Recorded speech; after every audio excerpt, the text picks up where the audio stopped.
Haleluya, sa langit ay liligaya, gagantimpalaan tuwina.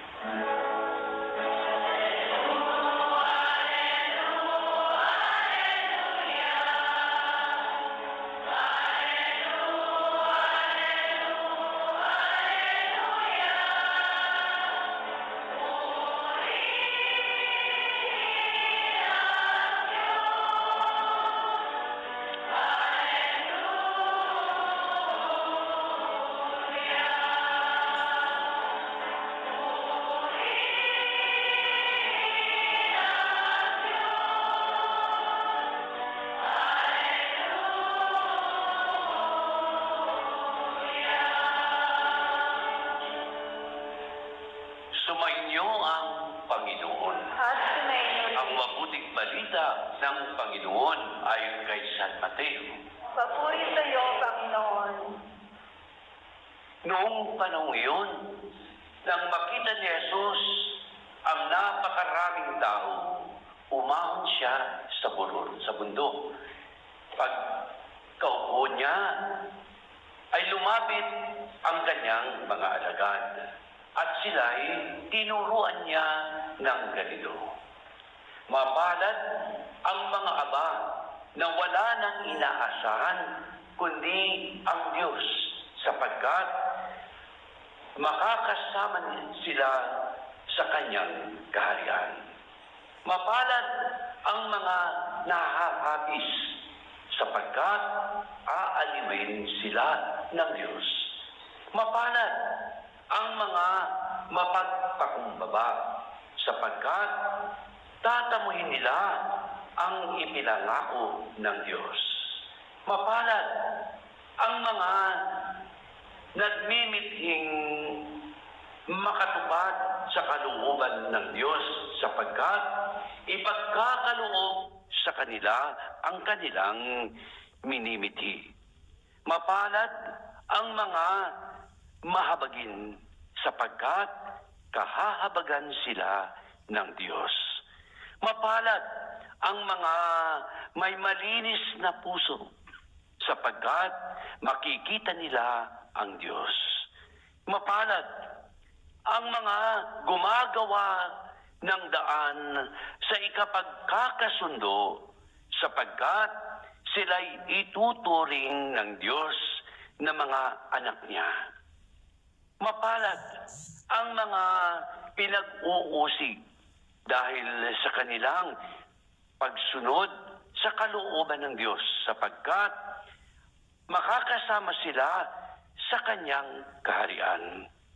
Mapalad kayo kapag dahil sa akin inaalimura kayo ng mga tao, pinag-uusig at pinagwiwikaan ng lahat ng uri ng kasamaan na pawang kasinungalingan.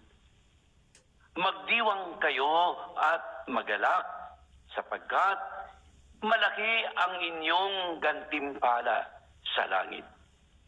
Ang mabuting balita ng Panginoon. Pinupuri ka namin, Panginoong Hesukristo.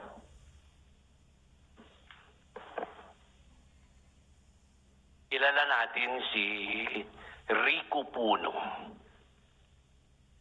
Wala na. Pero nag-iwan siya ng magandang mga kanta. Di ba? Ano siya sabi, bakit ba ganyan ang buhay ng tao? Merong mayaman, may api sa mundo. Kapalaran kung hanapin, di matagpuan. At kung minsay lumalapit na di mo alam. Yun yung mga kataga na sinasabi na, ano daw ang sanhi ng pagkamatay na Rico Puno? Namatay siya daw, sabi nila, sa kabubuhat.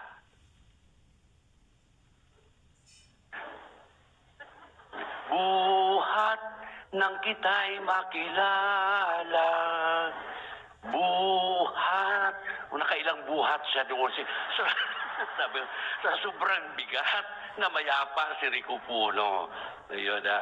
So, Ang sinasabi dito, mapapalad. Mapalad kayo. Siyam na beses inulit kapag nireview nyo yung gospel later on, 9 times na inulit yung mapalad.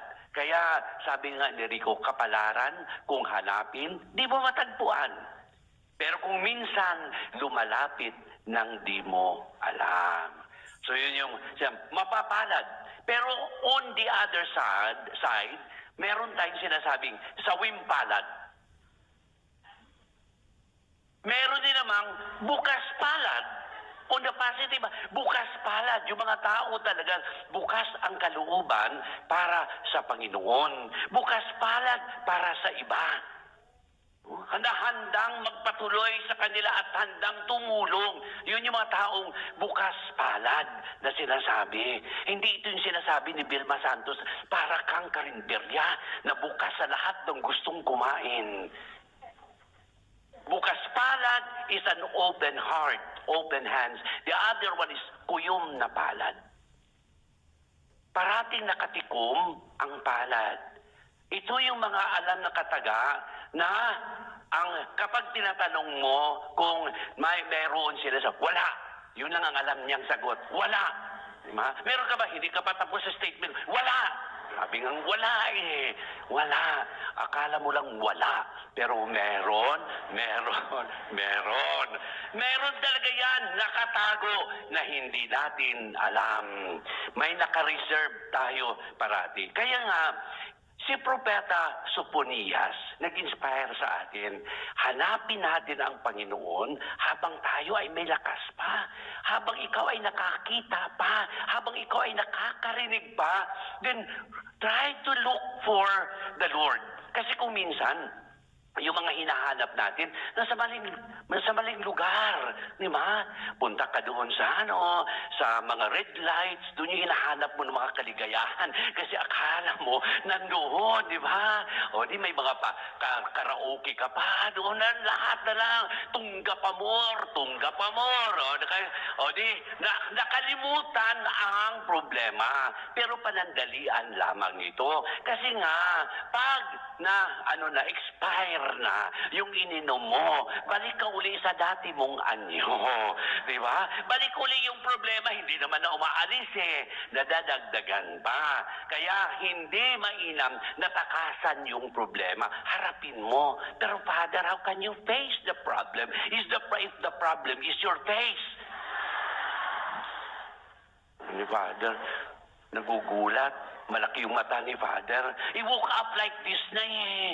Nagmana ako sa laki ng mata ng tatay ko. Alam nga namang, i-inchik ko pa ito. Oo. Inchik na nga. Encyclopedia. Insecure. Yun na nagpaparami doon. So hanapin natin ang Panginoon. Kasi kung minsan, maling lugar yung napuntahan natin. Napunta ka doon kasi nga, may hinahanap ka. Very expensive itong dalawang hinahanap natin. Naghanap ka ng kapayapaan. Naghanap ka ng kaligayahan. Panandalian ito. Mamahalin ito. Saan mo nahanap? Kaya nga, nag-tour pa tayo, umabot pa tayo sa ibang bansa. You spend so much just to look for the happiness para maging happy ka. Pero, hindi pala yun. Kaya nagtaka ka, hindi pala yun yung happiness na hinahanap mo. Nandyan lang pala sa tabi-tabi mo. Pansinin mo naman ako, utang na loob. Nandyan lang ako sa tabi-tabi. Hindi mo makita. Kung saan ka pala palagay. Di ba? I've been to Georgia. No?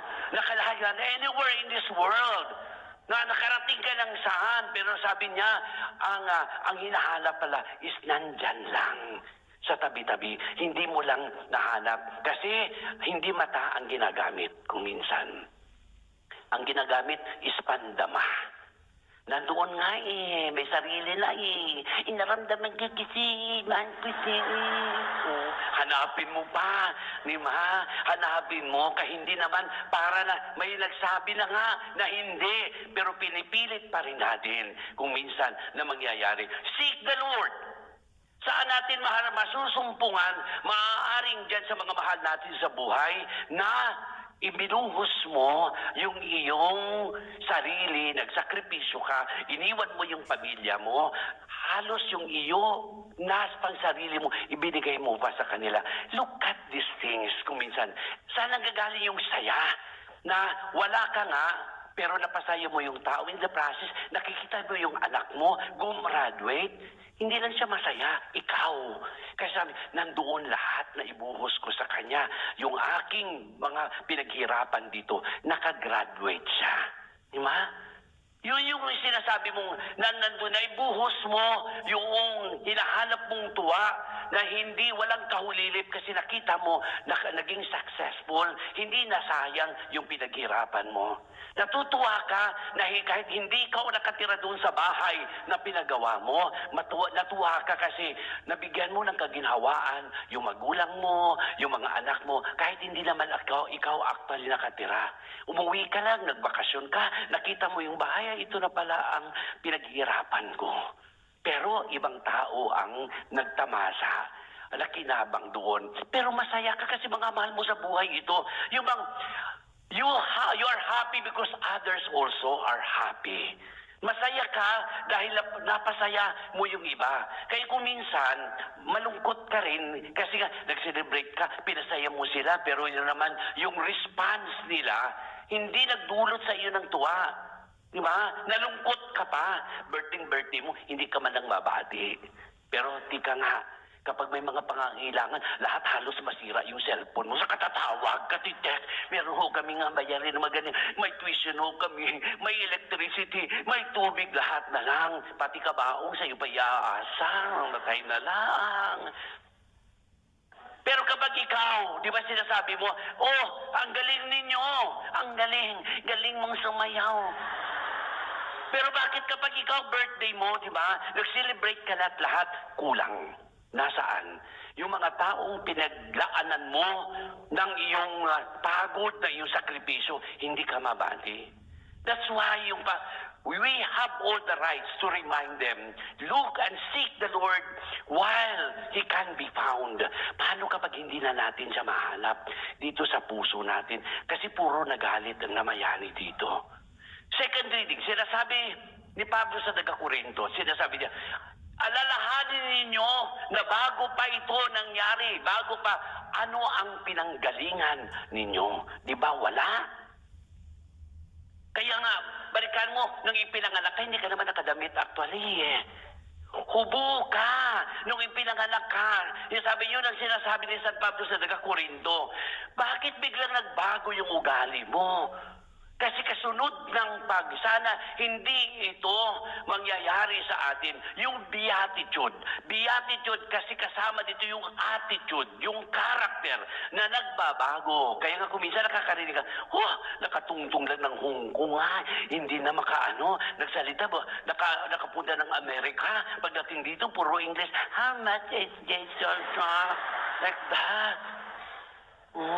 Tapos i-display pa yung mga how much is this? Lahat ng mga daliri puno ng mga alahas, mga ginto. Sabi ng tindera, $2.95, lahat ng ngipin ginto. Talo ka. Wala kang kalaban-laban kasi galing ng Saudi Arabia. Napuno na lang, pinaginto lahat ng ngipin.